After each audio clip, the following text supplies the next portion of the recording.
मराठी विज्ञान परिषद प्रस्तुत विज्ञानम जनहिताय.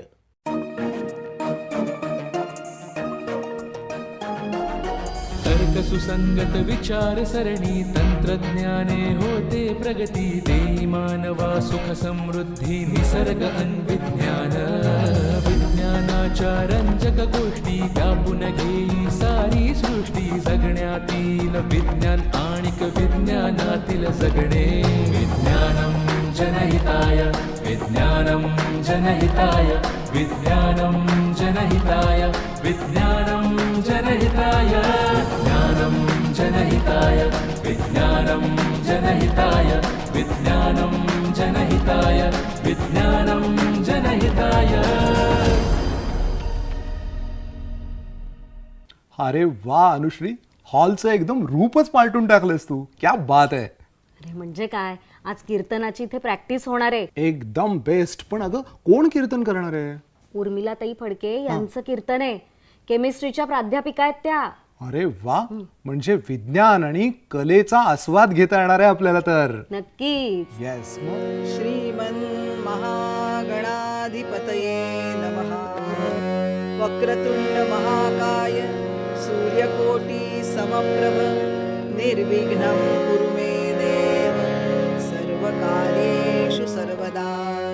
गुरुर्ब्रह्मा गुरुर्विष्णु गुरुर्देवो महेश्वरः गुरुः साक्षात् परब्रह्म तस्मै श्री गुरवे नमः.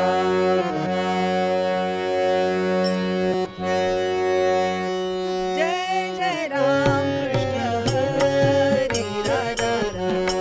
जय जय राम कृष्ण हरी राजा राम. वरधर गोपाल नरधर संकटहारी राजा राम.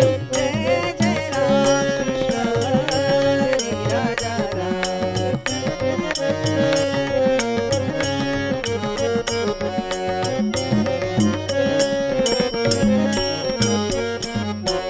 शरणागत दीना शरणागत दीना शरणागत दीना चरणी करुणा दृष्टि निहारी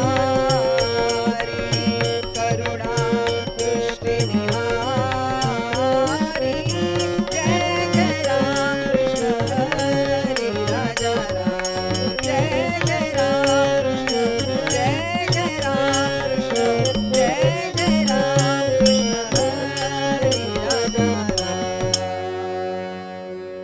व्यर्थन हा नरदेह मनुजा व्यर्थन हा नरदेह मनुजा व्यर्थ कसा जो संधी देतो व्यर्थ कसा जो संधी देतो मिळवाया निज गेह मनुजा मिळवाया निज गेह मनुजा व्यर्थन हा नरदेह मनुजा.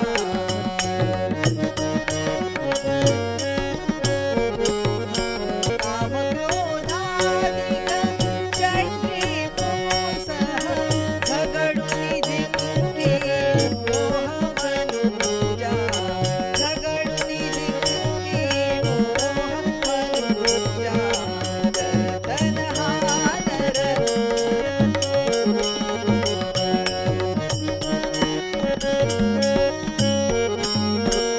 काबिल भजता तो वनमाळी काबिल भजता तो वनमाळी खचित सुखाचा डोह मनुजा खचित सुखाचा डोह मनुजा. व्यर्थन हा नरदेह मनुजा व्यर्थन हा नरदेह हा नरदेह व्यर्थन हा नरदेह मनुजा. असा अतिशय अमूल्य असा नरदेह तुला प्राप्त झाला आहे, जो निजगेही जाण्यासाठी, परमेश्वराची भेट घेण्यासाठी तुला संधी प्राप्त करून देतो. तो अमूल्य देह तो तू व्यर्थ घालवू नकोस. या नरदेहावर आक्रमण करणारे षड्रिपू म्हणजेच काम, क्रोध, लोभ, मोह, मद आणि मत्सर यांवर विजय मिळवून आनंदाच्या सुखाच्या डोहात जो डुंबू शकतो, तो नरदेह तुला त्या भगवान श्रीकृष्णाच्या कृपेनं प्राप्त झाला आहे. तू अतिशय भाग्यवान आहेस. पण हा जो देव आपल्याला नरदेह प्रदान करतो तो कोठे आहे? भूजल तेजस मीरख, भूजल तेजस मीरख, रवी शशी काष्ठादिकी असे भरला, स्थिरचर व्यापुनी अवघे, तो जगदात्मा दशामुळे उरला. राम राम हरे हरे राम राम राम राम सीतापती राम राम राम राम रघुत्तम राम. तो सर्वत्र भरून राहिला आहे. पंचमहाभूतात, चंद्र सूर्य काष्ठ यांमध्ये. पण त्याही पलीकडे त्याची अफाट शक्ती आहे. त्या परमेश्वरानं माणसाला विचाराची ताकद दिली आहे. त्याचा उपयोग प्रत्येकाने समाजाच्या कल्याणासाठी, समाजाच्या सौख्यासाठी करायला पाहिजे. सर्वे भवन्तु सुखिनः सर्वे सन्तु निरामयाः. भोवतालच्या निसर्गाचं आकलन म्हणजे ज्ञान, आणि विचारपूर्वक मिळवलेलं ज्ञान म्हणजे विज्ञान, जे सत्यावरती आधारलेलं असतं. सत्य सदा बोलावे, गावे भावे जनासी सांगावे, हाच सुबोध गुरूंचा, नामा परते न सत्य मानावे. हल्ली समाजामध्ये खूप लबाड लोक, स्वार्थी लोक आहेत की जी लोकांच्या श्रद्धेला अंधश्रद्धेमध्ये बदलून, त्याला खतपाणी घालून स्वतःचा फायदा करून घेतात. पण श्रद्धा आणि अंधश्रद्धा यामध्ये काय फरक आहे? तर विचारपूर्वक केलेली भक्ती म्हणजे श्रद्धा, आणि विचार न करता केलेली भक्ती म्हणजे अंधश्रद्धा. आता हेच बघा ना, श्रावणातल्या नागपंचमीला आपण मातीचा नाग घरी आणतो, त्याची पूजा करतो, त्याला दुधाचा, लाह्यांचा नैवेद्य दाखवतो. पण जर का हाच खरा नाग घरात शिरला तर आपण त्याला काठीने मारू. किती हा भक्तीतला विरोधाभास आहे.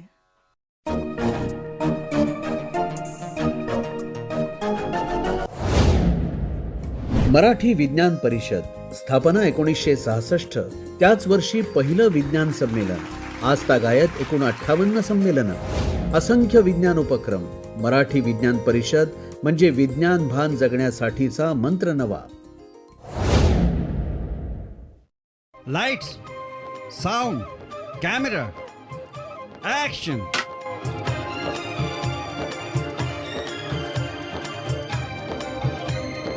तराने पुराणे सोमवार ते शुक्रवार सकाळी 8 वाजता, सोमवार ते गुरुवार सायंकाळी 5 वाजता आणि रात्र 10:30 मराठी विज्ञान परिषदेच्या प्रांगणात जे.बी. जोशी फाउंडेशनचे असंख्य प्रयोगशील उपक्रम, पद्मभूषण पुरस्काराचे मानकरी डॉक्टर जे.बी. जोशी यांच्या मार्गदर्शनाखाली संशोधन करणारे अनेक विद्यार्थी,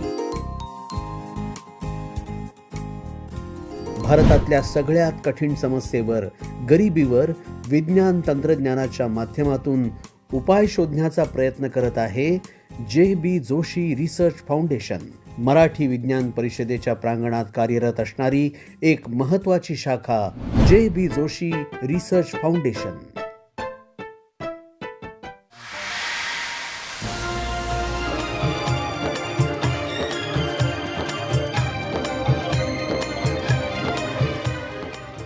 चित्रगीत शुक्रवारी सायंकाळी 5 वाजता, शनिवारी सायंकाळी 6:30 रविवारी सकाळी 8 वाजता, आणि रात्री 8 वाजता. 22 डिसेंबर राष्ट्रीय गणित दिन. चला बनूया गणित मित्र. मराठी विज्ञान परिषद आयोजित शिबिरामध्ये अत्यंत मनोरंजक पद्धतीने शिकूया ठोकळ्यांची गणिती करामत. पायथागोरस, युलर, फॉर्मॅट सारख्या गणितींचे सिद्धांत आणि संकल्पना. विविध गणिती उपक्रमांचे आयोजन. शिक्षक, विद्यार्थी आणि पालकांसाठीची कार्यशाळा. Journey through mathematics. संपर्क मराठी विज्ञान परिषद.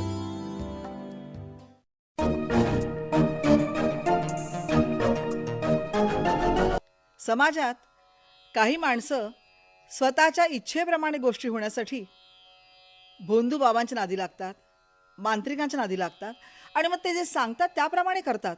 हे सर्व पाहून गाडगे बाबा अतिशय दुःखी होत असत.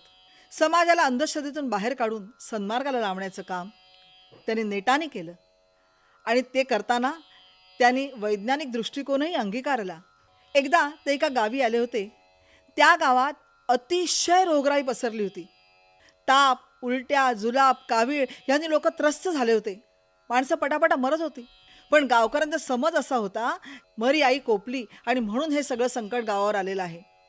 तेव्हा तिला संतुष्ट करणं हा प्रामुख्याने भाग आहे आणि तो आपण केलाच पाहिजे. आणि त्यावर उपाय कुठचे अघोरी? जी आजारी माणसं असत त्यांना फटके मारत, चटके देत, इतरांना मंत्र तंत्र जपजाप्य करायला सांगत, होम हवन करायला सांगत. हे सर्व पाहून बाबांना अतिशय दुःख होत असे. बाबा म्हणाले, अहो गावात एवढी घाण पसरली आहे, त्या घाणीवरतीच किडे, मुंग्या, डास यांचा प्रादुर्भाव आहे आणि त्यांनी रोगराई पसरते. प्रथम गाव स्वच्छ करा. वारंवार हे सांगितल्यावरती गावकऱ्यांना पटू लागलं. त्यांनी झाडू हातात घेतला, स्वतःचं घर झाडायला सुरुवात केली आणि मग अंगण, गावातले रस्ते आणि शेवटी अख्खं गाव कचरा मुक्त झालं, स्वच्छ झालं. आणि त्या गावकऱ्यांनी विज्ञानाची सुद्धा कास धरली की आजारी माणसांना डॉक्टरांच्याकडे नेऊन उपचार करवून घेतले आणि त्यामुळे ती माणसंही बरी झाली. गावात आनंद पसरला आणि त्यानंतर स्वतः गावकऱ्यांनी अंधश्रद्धा निर्मूलनाचं काम हातात घेतलं गाडगे महाराजांच्या मार्गदर्शनाखाली. अंधश्रद्धा बाजूला ठेवा, विज्ञानाची कास धरा, जे सत्यावर आधारलेलं आहे हे समाजाला पटवून दिलं. स्कंदगुप्त राजाला आणि त्याच्या प्रजेला पटवून दिलं ते आर्यभट्ट या विद्वानाने. ते कसं पटवलं ते आपण उत्तरंगात पाहूया. पूर्वपद्यामध्ये म्हणूनच म्हटलंय, व्यर्थ हा नरदेह मनुजा, व्यर्थ हा नरदेह मनुजा, व्यर्थ हा नरदेह मनुजा. स्कंदगुप्त नामे ज्ञानी राजा राज करीत होता, पदरी त्याच्या राजगुरुवन विचारवंत आर्यभट्ट होता. 5वे शतक, गुप्त घराण्याचा काळ. समृद्धी, साधन सामुग्री, ज्ञानभांडार हा भारताचा लौकिक होता आणि त्यावेळेला स्कंदगुप्त नावाचा राजा राज्य करत होता. एकदा काय झालं, राजाचा दरबार भरला होता. सर्व दरबारी मान्यवर आले होते, बसले होते आणि तेवढ्यात राजगुरू धावत धावत दरवाजातून आले आतमध्ये. राजे राजे राजे राजे, अनिष्ट काळ अनिष्ट काळ, अनिष्ट काहीतरी घडणार आहे, सूर्यदेवांना झाकून टाकणार आहेत. राजाला कळेना की असे ओरडत का आले, का घाबरे घुबरे झालेत. राजे, गावावर अनिष्ट येणार आहे, तुमचं सामर्थ्य, तुमची शक्ती, तुमचं संपन्न हे राज्य सगळं लयाला जाणार आहे, परचक्र येणार आहे, प्रजा अडचणीत सापडणार आहे, तेव्हा ह्यावर काहीतरी उपाय केलाच पाहिजे. राजा म्हणाला, अहो राजगुरू, पण कशामुळे हे झालं, का तुम्ही एवढे घाबरलायत. महाराज, धर्मशास्त्राप्रमाणे राहू केतू यांना साप मानलेला आहे. राहू आणि केतू हे जेव्हा सूर्य आणि चंद्राला दंश करतात किंवा गिळायला पाहतात तेव्हा ते ग्रहण होतं आणि हा अतिशय अनिष्ट काल आहे. ह्याच्यातून बाहेर पडायचं असेल तर जपजाप्य, दानधर्म, होम हवन हे सगळं केलंच पाहिजे. इतक्या ठामपणे राजगुरूंनी सांगितल्यावर सर्व दरबारी घाबरले. प्रजाजन जे हजर होते, प्रजेतील मान्यवर तेही घाबरले आणि राजा संकटात येऊ नये, राज्य संकटात येऊ नये म्हणून तेव्हापासूनच त्यांनी सुरुवात केली जपजाप्य करायला, होम हवन करायला आणि आदी कर्मकांड करायला राजा व्यथित झाला. राजा अतिशय ज्ञानी, विचारी होता की आत्तापर्यंत ही प्रजा इतकी चांगली होती, विचारी होती, आणि अचानक हे कर्मकांड काय सुरू केले त्यांनी. पण मग हे नक्की आहे काय? सूर्याला का झाकळून टाकणार आहेत? याचं उत्तर देणारा एकच माणूस राजाला समोर दिसला, तो म्हणजे आर्यभट्ट. त्यांनी लगेच सेवकांकरवी आर्यभट्टला बोलावणं पाठवलं. त्या राजाच्या आज्ञे आले,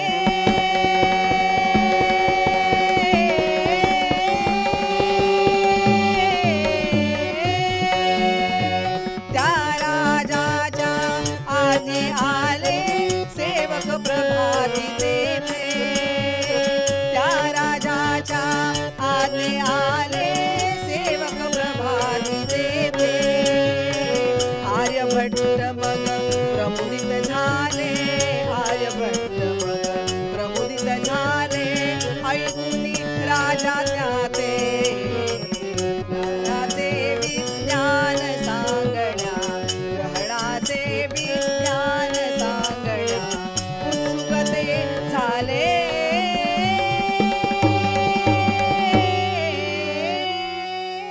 खरं तर आर्यभट्ट हे अतिशय चिकित्सक होते, अशा दृष्टीने की निसर्गात होणारे बदल, ग्रहगोलांमध्ये होणारे बदल, त्यांचा ते सखोल अभ्यास करत आणि जेव्हा त्याची सत्यता पडताळत आपल्या निकषावर ते बसत, तेव्हाच ते आपलं मत समाजासमोर मांडत. सूर्यग्रहण होणार आहे, सूर्य झाकोळला जाणार आहे, त्यांना आधी माहिती होतं. पण ते सर्वांना सांगणं, त्यांना पटणं हा एक मोठा प्रश्न होता. पण आता सुटला होता, कारण राजानेच आमंत्रण दिलं होतं. आर्यभट्ट अतिशय खुश झाले की समाजाला त्यांच्या अंधविश्वासापासून दूर करून सत्याची प्रतीची द्यावी आणि त्यासाठी या नरदेहाचं सोनं व्हावं, दुसऱ्यांना सज्ञान करण्यासाठी. या परत दुसरं भाग्य नाही असं आर्यभट्टांना वाटलं. ते दरबारामध्ये आले. सर्व दरबारी उत्सुक होते की आर्यभट्ट काय उत्तर देते त्याच्यावरती. त्यांनी राजाला नमस्कार केला, विचारलं, महाराज आज्ञा केलीत? राजे म्हणाले की सूर्यग्रहण होणार आहे, याबद्दल तुमचं जे स्पष्ट मत असेल ते सविस्तरपणे आम्हाला सांगा. सर्व दरबारी कान टवकारून ऐकत होते की आर्यभट्ट काय सांगतायत. आर्यभट्टांनी दरबारी सर्व लोकांनाही नमस्कार केला. म्हणाले, पृथ्वी, चंद्र, सूर्य याबद्दलच्या तुमच्याच कल्पना चुकीच्या आहेत. पृथ्वी गोल आहे, तिचा आस दक्षिणोत्तर आहे. ती स्वतःभोवती फिरते आणि स्वतःभोवती फिरत असताना ती सूर्याभोवतीही फिरते. सूर्याच्या समोर तिचा जो भाग येतो तिकडे दिवस असतो आणि पाठीमागे रात्र असते. तसंच पृथ्वीचा उपग्रह चंद्र हा सुद्धा स्वतःभोवती फिरतो आणि पृथ्वीभोवतीही फिरतो. जेव्हा चंद्र स्वतःभोवती फिरतो त्याला परिवलन असं म्हणतात आणि जेव्हा तो पृथ्वीभोवती फिरतो त्याला परिभ्रमण असं म्हणतात. जेव्हा चंद्र पृथ्वी आणि सूर्याच्या मध्ये येतो तेव्हा सूर्याची किरण चंद्र अडवतो आणि चंद्राची सावली पृथ्वीवरती पडते. राजगुरू खवळले, एवढ्या लांब सूर्याचा प्रकाश चंद्र कसा अडवू शकेल? महाराज, या पाखंडी लोकांमुळे समाजामध्ये विध्वंस होत आहे, समाजावरती संकट येत आहेत. प्रथम आता ह्याला शासन करा, नवे याला ठार करा. ठारयासी करा तप्त शस्त्रे चिरा, ठारयासी करा तप्त शस्त्रे चिरा. यास जाळा करा राख होळी, यास जाळा करा राख होळी. ऐकता हे सभा स्तब्ध झाली, ऐकता हे सभा स्तब्ध झाली. लोकांना कळेच ना की एवढ्यावरून त्याला ठार करा, मारा, हे का सांगतात असं. पण राजा अतिशय विवेकी आणि संयमी होता. त्यांनी सांगितलं, राजगुरू राग आवरा. आर्यभट्टा, उद्या तू सर्व दरबारी लोकांच्या समोर दरबारात येऊन सप्रमाण सिद्ध कर की ग्रहण हे वैज्ञानिक आहे, अंधश्रद्धा ठेवू नये.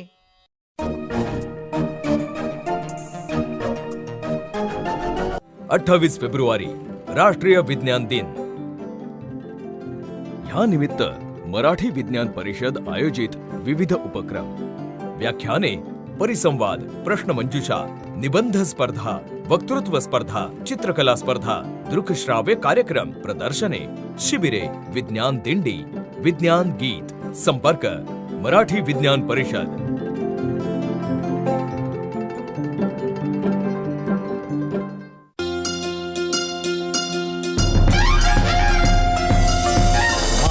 महाराष्ट्राची रसना जपते नवीन वाटा अनवट स्वाद अनवट स्वाद लोकल ते ग्लोबल चविष्ट खाद्यपदार्थांची लज्जतदार आणि स्वादिष्ट यात्रा सोबत उत्कृष्ट आणि अनुभवी मार्गदर्शक. त्या वाटांवर खाद्य संस्कृती मना मनाला घाली साध कशी कोठ अनवट स्वाद प्रसारण दर सोमवार आणि मंगळवारी सकाळी 11:30 आणि सायंकाळी 4 वाजता दूरदर्शनच्या सह्याद्री वाहिनीवर. अनवट स्वाद. सह्याद्री वाहिनीच्या युट्यूब चॅनलवर आणि फेसबुक पेजवरही हे प्रसारण आपल्यासाठी उपलब्ध आहे.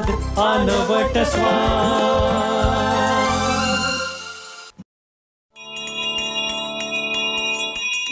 मराठी विज्ञान परिषद साल 2015 पासून सादर करीत आहे विज्ञान एकांकिका स्पर्धा.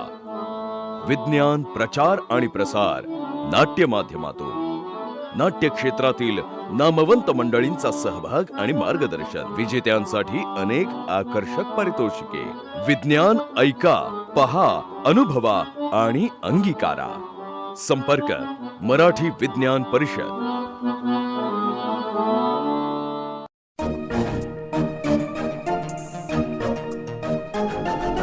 दुसरा दिवस उजाडला. राजांनी इतर राज्यांमधल्या मान्यवरांना, वैज्ञानिकांना, प्रतिष्ठितांना, वैचारिक ज्यांची पातळी उच्च आहे त्या लोकांनाही आमंत्रित केलं होतं. दरबार गच्च भरला होता. सर्वांचं लक्ष होतं आर्यभट्ट कधी येत आहेत आणि सांगतायत. अतिशय धीमी पावलं टाकत आर्यभट्ट दरबारात हजर झाले.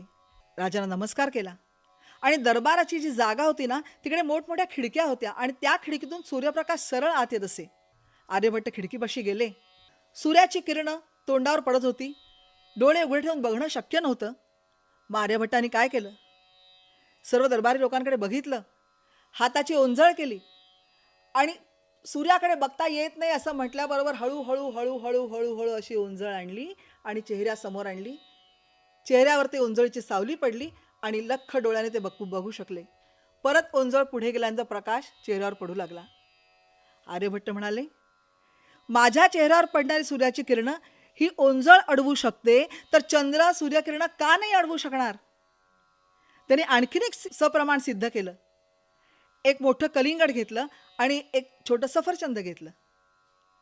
त्यांनी सांगितलं, आता ह्या कलिंगडाला मी पृथ्वी म्हणणार आणि सफरचंदाला चंद्र. आता बघा, खिडकीतून सूर्यप्रकाश येतोय, तो पृथ्वीवरती पडतोय म्हणजेच कलिंगडावरती, आणि हा चंद्र स्वतःभोवती फिरता फिरता फिरता पृथ्वीभोवती फिरतोय फिरतोय फिरतोय आणि जेव्हा तो सूर्य आणि पृथ्वीच्या मध्ये येतोय तेव्हा सूर्याची किरणं चंद्र अडवतोय आणि त्याने अडवल्यामुळे सावली पृथ्वीवरती पडते आणि ह्यालाच ग्रहण म्हणतात. आणि जेव्हा सावली पडायला सुरुवात होते आणि पूर्णपणे चंद्र परत बाहेर जातो आणि सूर्यप्रकाश लख्ख दिसतो, याला ग्रहण काल असं म्हणतात. पण नुसतं तुम्हाला मंडळी मी सांगते की राज्यातील दरबारी लोकसुद्धा अतिशय विद्वान होते. एकाने हात वर केला, राजे मला प्रश्न आहे. कोणाला? मला का आर्यभट्टाला? आर्यभट्टांना. हा विचारा. जेव्हा चंद्र हा सूर्य आणि पृथ्वीच्या मध्ये येतो तेव्हा सूर्याची किरण अडवली जातात आणि सावली पृथ्वीवरती पडते आणि सूर्य झाकोळला जातो, याला सूर्यग्रहण म्हणतात. मग जेव्हा फिरणारा चंद्र हा पृथ्वीच्या दुसऱ्या बाजूला असेल आणि पृथ्वी सूर्य आणि चंद्राच्या मध्ये असेल तेव्हा पृथ्वीची सावली जी चंद्रावर पडते त्याला चंद्रग्रहण म्हणतात का? सर्वांनी टाळ्यांचा कडकडाट केला की एक उदाहरण दाखवलं, त्याबरोबर लोकांची वैज्ञानिक दृष्टी वाढली. सूर्यग्रहण समजावून सांगताना चंद्रग्रहण म्हणजे काय हेही आपोआप समजलं. सर्व प्रजा आनंदित झाली, दरबारी आनंदित झाले. राजगुरू मात्र एवढूसं तोंड करून बसले, कारण ते अंधविश्वासाचा फायदा घेत आहेत आणि लोकांना लुटतायत हे सर्व प्रजेला, दरबारी लोकांना समजलं होतं. आर्यभट्टाचा लोकांनी जय जयकार केला. त्यांनी सांगितलं आर्यभट्टाने, राजे इथवरच आपण नाही थांबायचं, आता सूर्यग्रहण येऊच घातलं आहे. सर्व प्रजेला या निसर्गाच्या किमयेचा आनंद घेऊ दे. प्रत्यक्ष डोळ्याने नाही पाहायचं, पण चाळणीतून ते ग्रहण पाहू शकतात. आणि राजाने आज्ञा दिली की सर्व प्रजाजन हो, ह्या सूर्यग्रहणाची किमया निसर्गाची किमया आहे, भगवंताचा आविष्कार आहे, तो सर्वांनी पाहावा.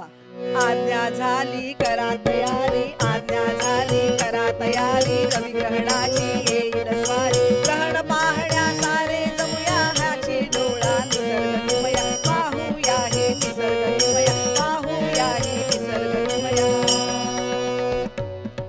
ग्रहणाचा दिवस उजाडला. ग्रहण लागू लागलं. चाळणीतून ते पाहू लागले आणि काय अवर्णनीय सौंदर्य त्या आकाशात होतं. सूर्याला हळूहळू हळूहळू झाकोळत जात जेव्हा पूर्णपणे झाकोळला गेला तेव्हा वरती एकच बिंदू राहिला जिकडे लख प्रकाश होता, खरोखरच जशी काही हिऱ्याची अंगठी दिसावी. छायापट्ट्यांचा खेळ. मंगळ शुक्रही तेव्हा आकाशात दिसत होते आणि इकडे पृथ्वीवरती मात्र थोडासा बदल झाला होता. तापमानात बदल झाला होता, हवामानात बदल झाला होता. काळोख व्हायला लागल्यानंतर पक्षी घरट्याकडे परतू लागले होते, प्राणी ओरडू लागले. पण हा बदल सोडला तर बाकी ग्रहण संपेपर्यंतच हा कालावधी होता. नंतर पुन्हा लख सूर्यप्रकाश पडला. सर्व प्रजा आनंदित झाली. आर्यभट्टांचा जय जयकार करू लागली की निसर्गाचा साक्षात्कार त्यांना बघायला मिळाला. नरदेहाचं सार्थक झालं. आणि म्हणूनच मंडळी, अंधश्रद्धा बाजूला ठेवा, सत्याची कास धरा आणि सत्याच्या आधारावरच, श्रद्धेच्या आधारावरच विज्ञानाचे उंच उंच मनोरे बांधा. तेव्हाच त्या विज्ञानमय जगाची ओळख तुम्हाला सर्वार्थानं पटेल. म्हणून पूर्वपद्यात सांगितलंय, व्यर्थ कसा जो संधी देतो, व्यर्थ कसा जो संधी देतो, मिळवाया निज गेह मनुजा, व्यर्थ न हा नरदेह मनुजा, व्यर्थ न हा नरदेह. गोपाल कृष्ण महाराज की जय. वा ताई, खूप छान झालं हा कीर्तन. खूप मजा आली ऐकायला आणि एकदम वेगळा अनुभव होता आमच्या दोघांसाठी. आणि पहिल्यांदाच ना विज्ञान कीर्तन ऐकलं आम्ही. पण आता आपले प्रश्न. आर्यभट्ट कोणत्या राजाच्या दरबारात होते? दुसरा प्रश्न, सूर्यग्रहण कसं होतं याचं प्रात्यक्षिक दाखवण्यासाठी आर्यभट्टांनी कोणती फळं वापरली बरं का? या प्रश्नाची उत्तरं मी नाही सांगणार आहे. या प्रश्नाची उत्तरं प्रेक्षको तुम्हाला आम्हाला ईमेलवर कळवायची आहेत. आणि तोपर्यंत बघत रहा विज्ञानम जनहिताय. आणि आता मागच्या भागातल्या प्रश्नांची उत्तरं.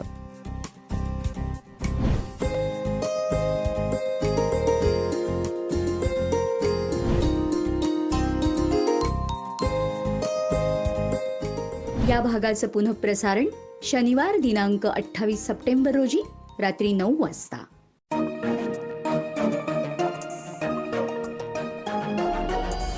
सुसंगत विचार सरणी तंत्रज्ञाने होते प्रगती, देई मानवा सुख समृद्धी निसर्ग अन्विज्ञान. विज्ञानाच्या रंजक गोष्टी व्यापून घेई सारी सृष्टी, जगण्यातील विज्ञान आणिक विज्ञानातील जगणे. विज्ञानम जनहिताय, विज्ञानम जनहिताय, विज्ञानम जनहिताय, विज्ञानम जनहिताय, विज्ञानम जनहिताय, विज्ञानम जनहिताय, विज्ञानम जनहिताय, विज्ञानम जनहिताय. मराठी विज्ञान परिषद प्रस्तुत विज्ञानम जनहिताय.